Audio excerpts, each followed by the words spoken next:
piensa en cocaína, lo que sabemos, y ahora voy a mostrarles algunos datos, lo que tenemos es poca cocaína. De hecho, algún estudio de Estados Unidos demostró que estudios de la DEA demostraron que el 23,2% de las muestras analizadas en Estados Unidos tenían cero cocaína.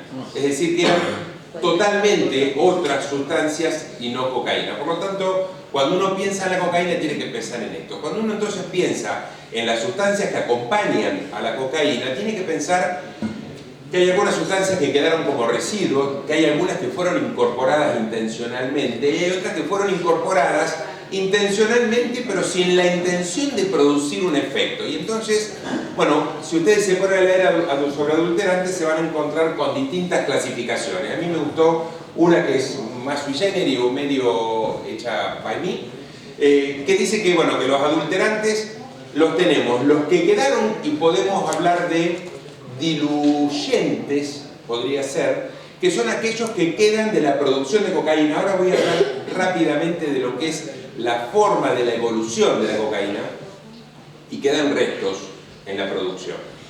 Segundo, tenemos los que son, podríamos llamarle principios activos propiamente dicho, de los cuales algunos son activos para mejorar el efecto, para potenciar el efecto.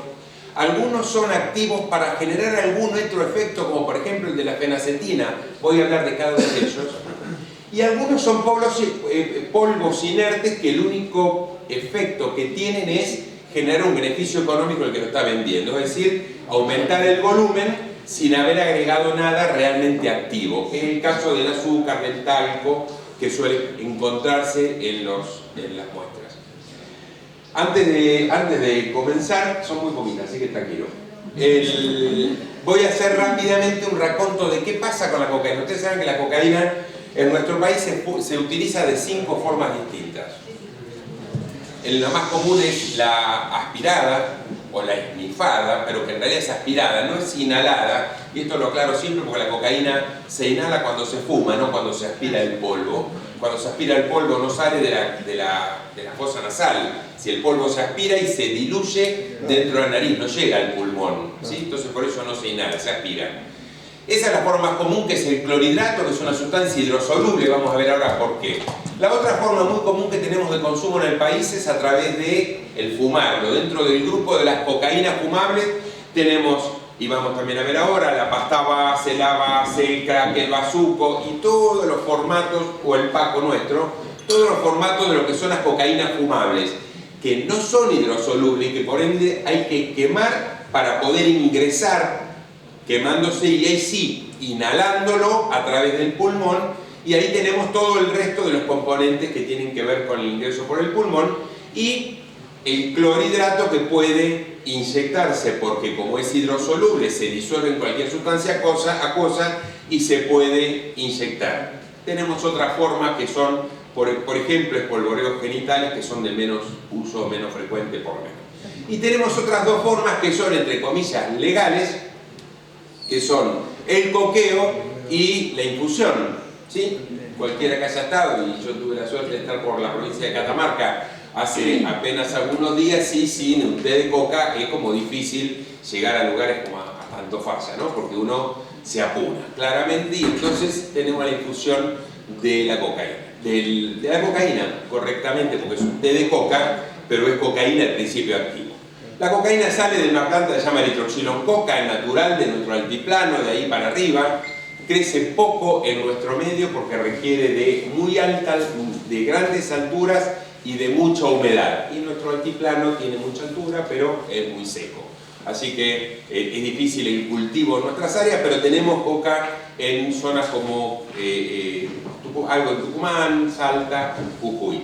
Desde la hoja de coca, de la planta de coca, se produce una primera extracción que se produce de una manera muy rudimentaria, que se produce con un hidrocarburo bastante químicamente ordinario, puede ser el queroseno, incluso el gasoil. Se macera, se saca, se hace un precipitado, se usa un primer ácido que es el ácido sulfúrico, hay otros precipitantes en el medio, acetona, permanganato y demás, pero lo que obtenemos es una primera pasta, la pasta base, que es el sulfato.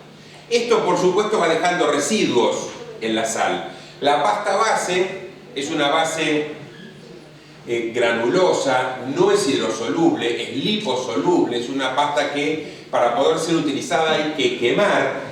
Claramente no se puede ni inyectar ni aspirar porque no tiene cómo disolverse en ningún medio acuoso, porque es liposoluble. A partir de ahí se le hace un segundo proceso que es un poco más refinado, con hidrocarburos más refinados del tipo del tolueno, otros precipitantes, ahí aparece el ácido clorhídrico, otra vez acetona, permanganato y demás como precipitantes, y finalmente se obtiene una sal mucho más refinada que es el clorhidrato de cocaína, que por supuesto vuelve a tener algunos residuos como son los iones cloruros, y por el agregado en algunos de los procesos del bicarbonato suele tener como residuo también.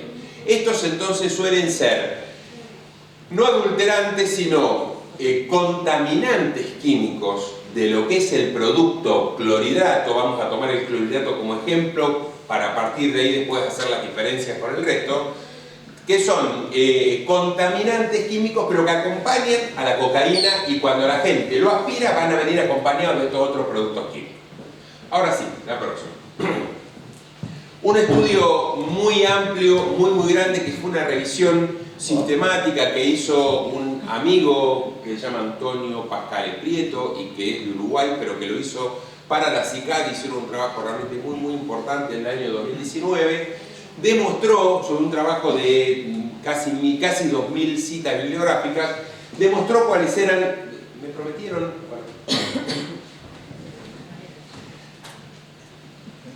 demostró cuáles son las adulteraciones, en los porcentajes de adulteración que había en las muestras incautadas.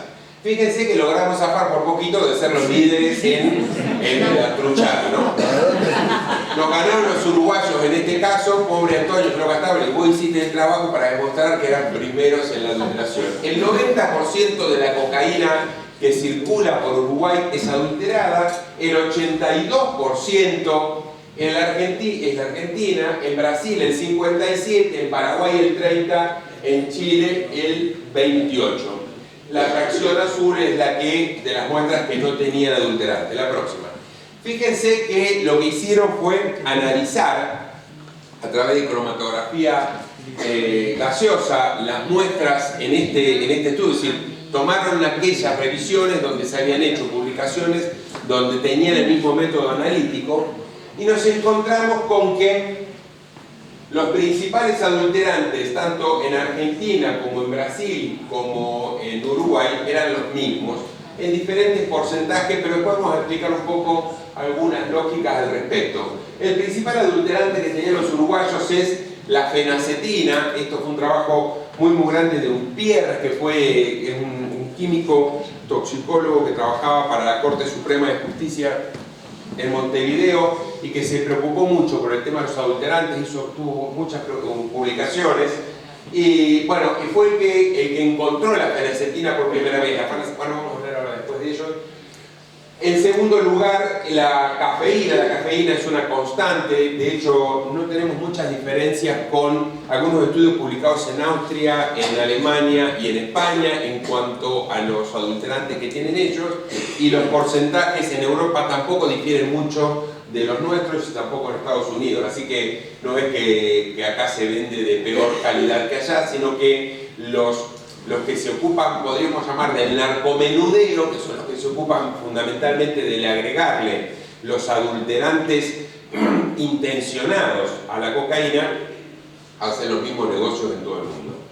Y en tercer lugar, fíjense que aparece la aminopirina. La aminopirina en realidad es un precursor de la dipirona, por lo tanto el estudio usó aminopirina y dipirona más o menos de la misma manera. La próxima. ¿Qué encontramos con estos adulterantes y qué son estos adulterantes o para qué? Yo les dije recién que había algunos que eran residuos. Vamos a ver que en la lista final de esta lista están el ion cloruro, el ion sulfuro, que son los que quedan adentro. Pero después tenemos algunos que tienen que ver con la intencionalidad, y acá decía que por ahí lo vi entrar recién el licenciado Mate hace un rato, que tenía que ver con esto de la comercialización. Y al hablar de la comercialización, bueno, muchas veces los vendedores de estas sustancias hacen agregan o sacan componentes de acuerdo a la clientela que tienen. De acuerdo a los reclamos de la clientela, van agregando sustancias. Por ejemplo, dos sustancias muy encontradas dentro de los adulterantes argentinos son anestésicos locales, la lidocaína y la benzocaína. ¿Por qué se usan anestésicos locales? Bueno, en primer lugar, tienen que tener una característica clara para que puedan ser fácilmente incorporados, y es que son polvos blancos. ¿Sí?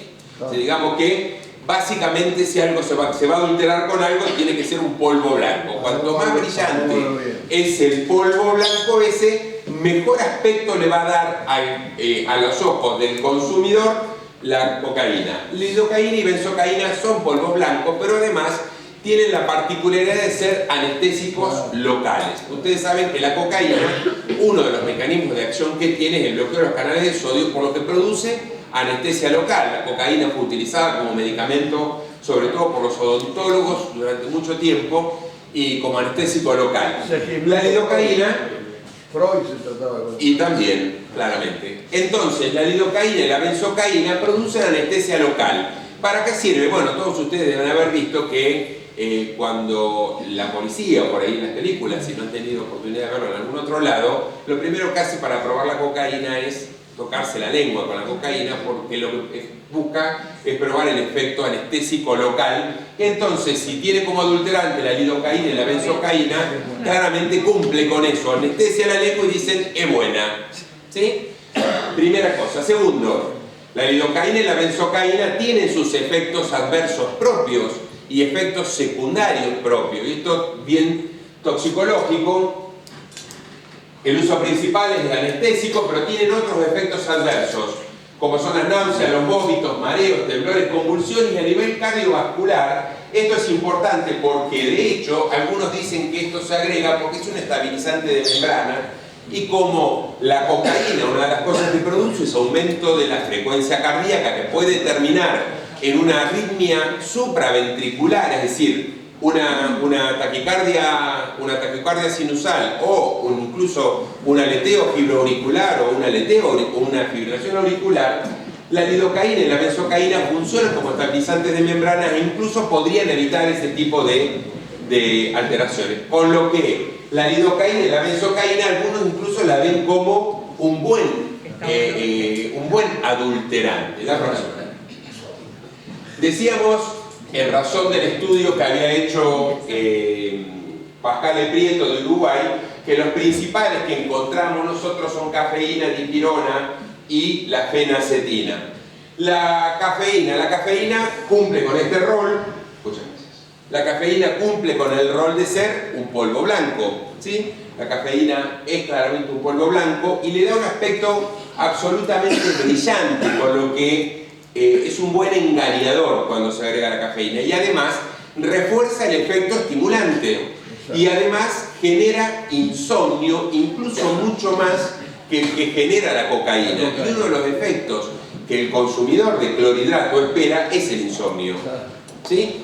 Entonces, cuando se sale de gira, entre comillas, uno de los efectos esperados es el insomnio. Por lo tanto, que tenga cafeína le da una de esas propiedades esperadas por el consumidor, usuario, dijera Darío, que hace que la cocaína sea otro buen adulterante a los ojos comerciales.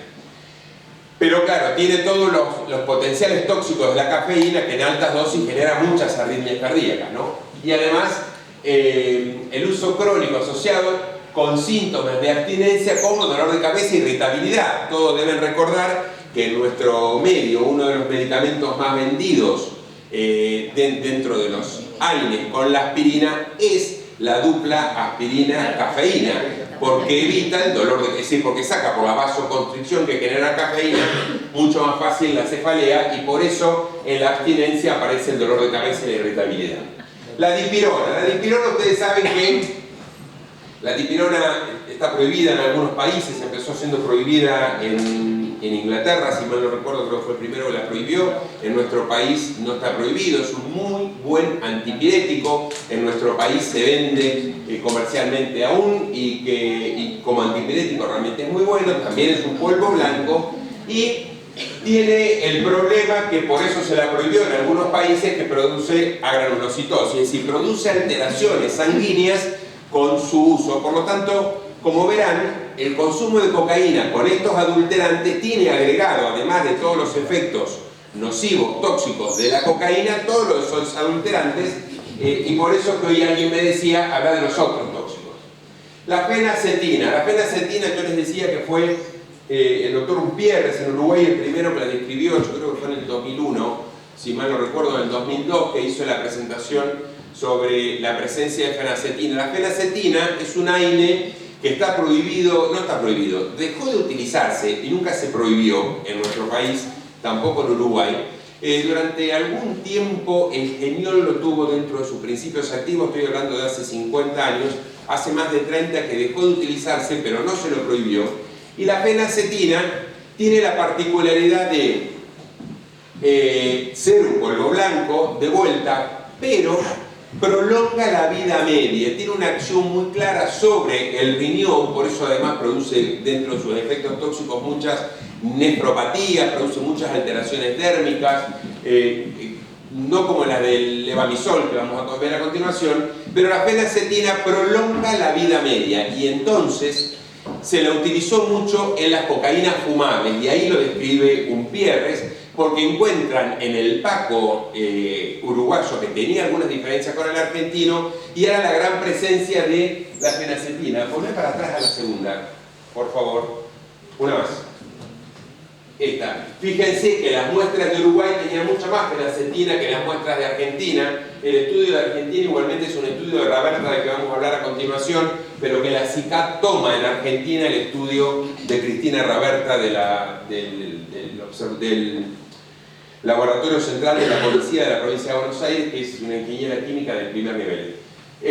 Volvemos a la otra. Entonces, la anterior, la fenacetina, ¿por qué la utilizaba? Ustedes saben que la cocaína fumable tiene una vida media muy corta, y eso es un poco lo que le daba la diferencia en el efecto y en la capacidad adictiva que tiene la cocaína fumable en relación al clorhidrato. Cuando uno mira una curva dosis-respuesta del clorhidrato de cocaína, ve que es una curva mucho más larga y mucho más aplanada. En cambio, cuando uno mira la de la pasta base, la de la base de cocaína, que es básicamente el crack, el paco, el azuco, alguno de las fumables, uno ve que hace pico-valle, pico-valle, pico-valle, y por eso hace que el efecto del que fuma cocaína dure mucho menos tiempo, y ese bajón en la concentración muy rápido. Ustedes saben que la cocaína se degrada rápidamente por las polinesterasas a nivel sanguíneo, la pseudopolinesterasa en realidad,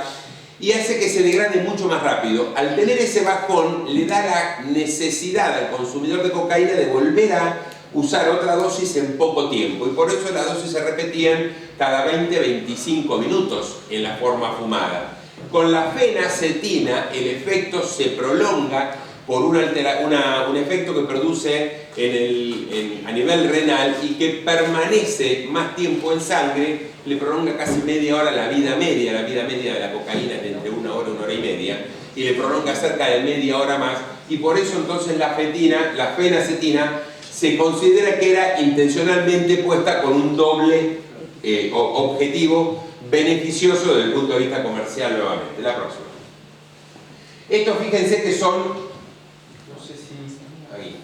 Estos son los que solían quedar, y acá quiero hacer una digresión y separarme un poquito de la presentación y hacer una pequeña mención a lo que fue, porque en realidad cuando Mabel me plantea hablar en este congreso, la charla comienza hablando sobre la cocaína adulterada de la famosa Puerta 8 en Buenos Aires.